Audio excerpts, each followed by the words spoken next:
A prominent judge rose from privileged beginnings to a powerful position shaped by political alliances, corruption, and a secretive nightlife. As investigations into widespread misconduct intensified, he returned to New York, destroyed documents, withdrew large sums of money, moved confidential files, then vanished after a dinner in Manhattan. The search that followed uncovered missing briefcases, mob connections, corruption, and fleeing companions. Rumors involved blackmail, organized crime, and political betrayal. Despite decades of leads and speculation, his fate remains an enduring mystery.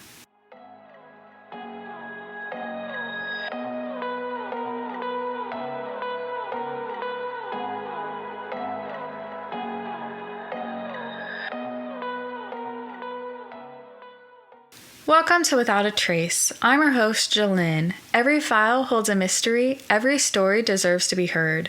This is Joseph's story. Joseph Grader was born into a wealthy family on January 5, 1889, in Easton, Pennsylvania. The source of his family's wealth came from the grocery store and orchards that his grandfather owned. He was the eldest of 4 children born to Leila and Frank Grader. Both of Joseph's parents had immigrated from Ireland. Joseph graduated from Lafayette College in 1910 and went on to receive a law degree from Columbia University in 1916. During his time at Columbia University, he met Stella Wheeler, who was married at the time.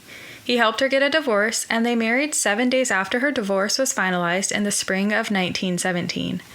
Following his graduation, Joseph worked his way up from a clerk to a successful lawyer.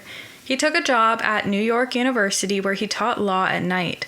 During the day, he worked as a secretary for Robert Wagner, a big name in local New York politics.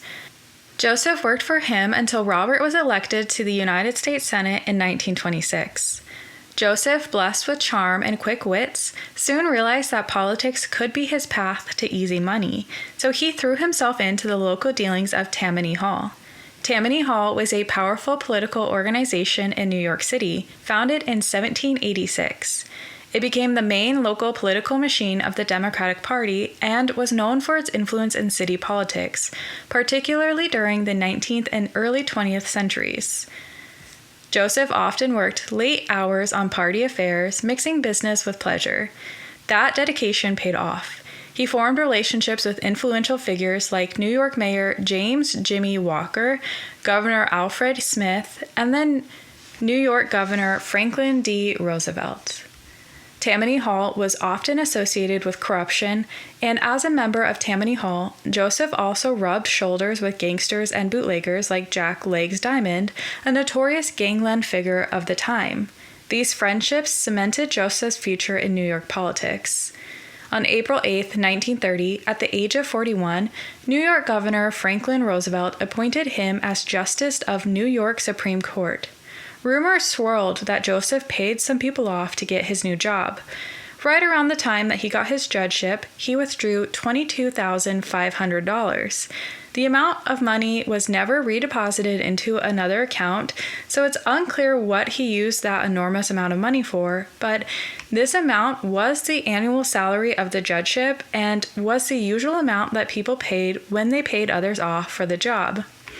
Joseph's career was flourishing, and he had a dapper public persona, along with plenty of power, prestige, and money. He became known as Good Time Joe and had taken New York City and life itself by the tail. During the height of the Prohibition, Joseph frequented the speakeasies that went on to become some of the most famous and glamorous nightclubs in the world. He enjoyed the city's nightlife and socialized with many showgirls, in addition to his long-term mistress, Connie Marcus. By all accounts, Joseph's marriage to Stella was strained by his playboy lifestyle. This lifestyle also continued to paint Joseph in a negative light and dragged him further into corruption. In 1929, Joseph was made receiver in a high-profile foreclosure. Libby's Baths, a hotel, was indebted to Irving Trust, a firm with Tammany Hall ties, to the tune of a hefty $1.5 million. Libby's Baths was forced into foreclosure by Irving Trust before they could even file for bankruptcy. As receiver, Joseph was tasked with trying to maximize profits for Irving Trust. Rumors pointed to the fact that Joseph cashed in on both sides. After court ended in June of 1930, Joseph and Stella vacationed in their summer cabin in Maine. This was shortly after New York State began an investigation into corruption in New York City. In late July, Joseph received a phone call. He told his wife nothing about the call other than to say that he had to return to New York City to, quote, straighten those fellows out. The next day, he arrived at his apartment in Greenwich Village, but instead of dealing with business, Joseph went to Atlantic City in New Jersey with showgirl Sally Lou Ritz. He returned to Maine on August 1st, but stayed only 2 days, returning to New York City on August 3rd. When he left Maine for the second time, he promised his wife that he would return by her birthday on August 9th. Stella said Joseph was in good spirits and behaving normally when he left. On the morning of August 6th, Joseph went to his law office and destroyed various documents. He then asked his law clerk to move several portfolios of papers to his apartment and arranged for $5,000 to be withdrawn from his bank account. At noon, Joseph and his law clerk carried 2 locked briefcases to Joseph's apartment. Joseph then told his law clerk to take the rest of the day off. That evening, Joseph bought a ticket to a Broadway comedy. He went to the ticket agency, which was run by his friend Joseph Gransky, and reserved 1 seat for a show called Dancing Partner. Gransky was surprised because he and Joseph had already seen the show. Joseph then shared a meal with his lawyer friend William Klein and showgirl Sally Ritz at a Manhattan chop house. Joseph's dinner companions provided differing accounts of his departure from the restaurant.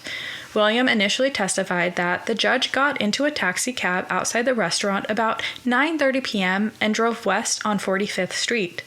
Sally initially confirmed this account, stating, "At the sidewalk, Judge Crater took a taxi cab." However, William and Sally later changed their story and said that they had entered a taxi outside the restaurant, but Joseph had walked down the street. Regardless of how Joseph left the restaurant, he was never seen again.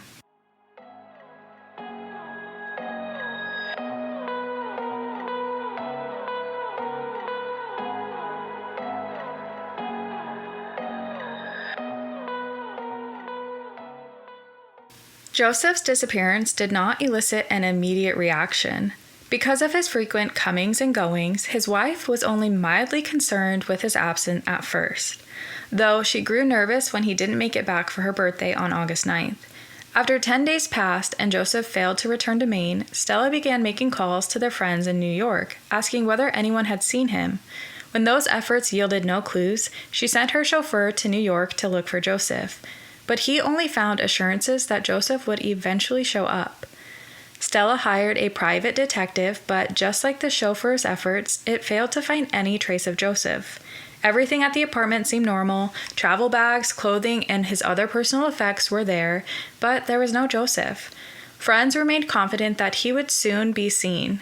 However, Joseph's coworkers began to share in Stella's worries when he failed to appear for court on August 25th. On September 3rd, the police were notified of Joseph's disappearance, and after that, the missing judge was front-page news.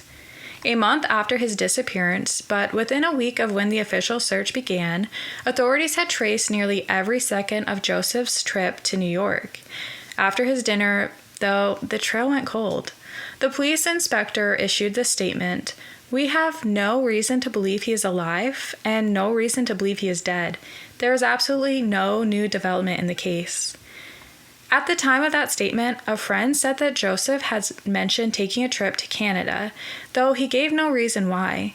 Less than a mile from the Canadian border was a famed prohibition hotspot, the Meridian Hotel, where Joseph was reportedly seen at. New York City police contacted reporters in upstate New York and urged them to investigate the rumors that Joseph was in the area. Meanwhile, in New York City, investigators discovered that the judge's safe deposit box had been emptied, and the 2 briefcases that he and his law clerk had taken to his apartment were missing.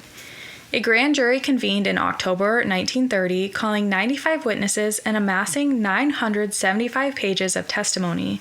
Stella refused to appear.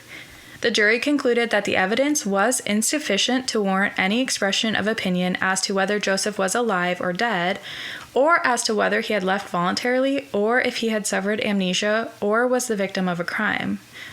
As the investigation into Joseph's disappearance progressed, shocking facts were brought to light. As we know, Joseph socialized with many showgirls. Two of these women abruptly left town shortly after his disappearance.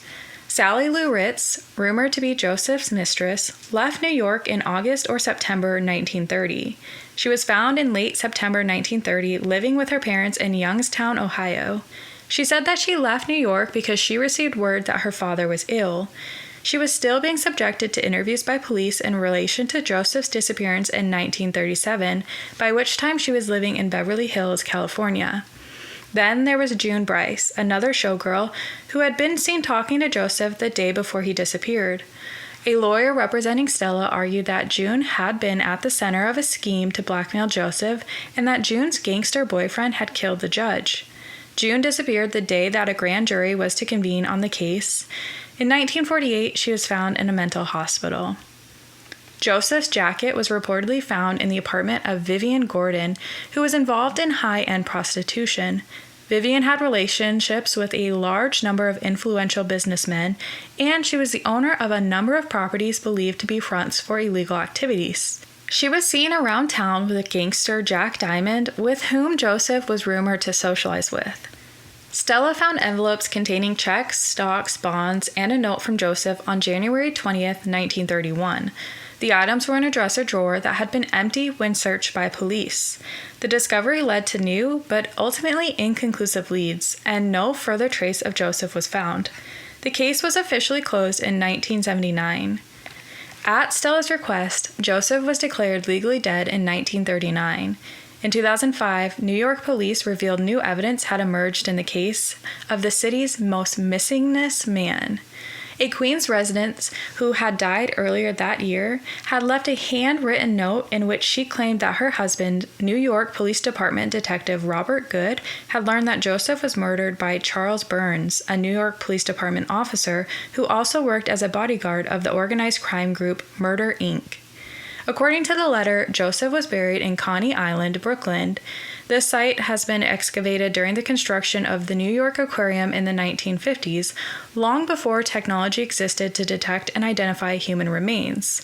As a result, the question of whether Joseph's body is now buried under the aquarium remains a mystery. Over the years, detectives received thousands of false reports of people claiming to have seen Joseph. The missing judge's suspicious behavior in the days leading up to his disappearance spawned rampant speculation that he fled the country with a mistress or found himself victim to foul play. His story captured so much media attention that the phrase "pulling a crater" briefly entered the public vernacular as a synonym for going AWOL. There are a lot of theories that Joseph disappeared in order to avoid scandal, whether it be legal, political, or of sexual nature.